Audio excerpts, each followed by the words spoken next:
The idea that there are different levels of punishment in hell is graphically portrayed in the Divine Comedy, written by Dante Alighieri between 1308 and 1321. In that poem, the Roman poet Virgil guides Dante through the 9 circles of hell. The circles are concentric, representing a gradual increase in wickedness and culminating at the center of the earth where Satan is held in bondage. Each circle's sinners are punished in a fashion befitting their crimes. Each sinner is afflicted for all of eternity by the chief sin he committed.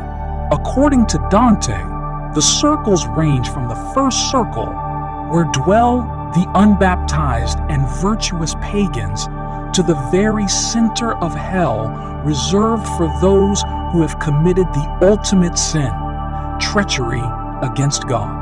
Although the Bible does not specifically say there are different levels of punishment in hell, it does seem to indicate that the judgment will indeed be experienced differently for different people. In Revelation chapter 20, verse 11 to 15, the people are judged according to what they had done, as recorded in the books. Revelation chapter 20, verse 12. All the people at this judgment, though, are thrown into the lake of fire. So perhaps the purpose of the judgment is to determine how severe the punishment in hell will be. A clearer passage is Luke 10, where Jesus speaks of comparative punishment. First, Jesus says this about a village that rejects the gospel. I tell you, it will be more bearable on that day for Sodom than for that town. Then he speaks to Bethsaida and Chorazin. It will be more bearable for Tyre and Sidon at the judgment than for you.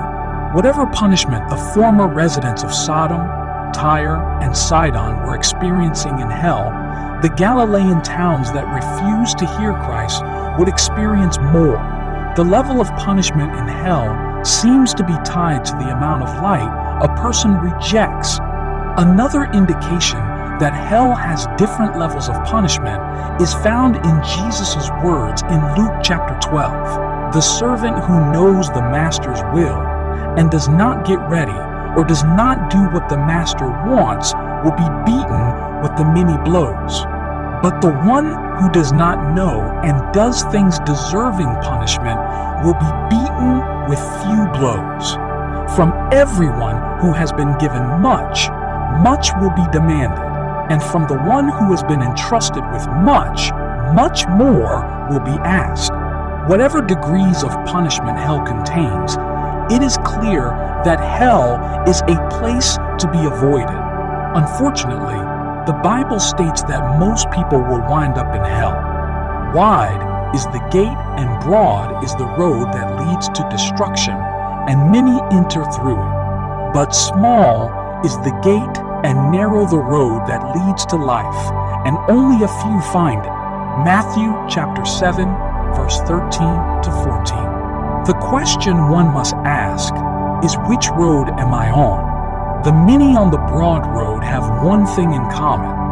They have all rejected Christ as the one and only way to heaven. Jesus said, I am the way and the truth and the life. No one comes to the Father except through me. John chapter 14, verse 6. When he said he is the only way, that is precisely what he meant. Everyone following another way besides Jesus Christ is on the broad road to destruction, and the suffering is hideous, dreadful, eternal, and unavoidable.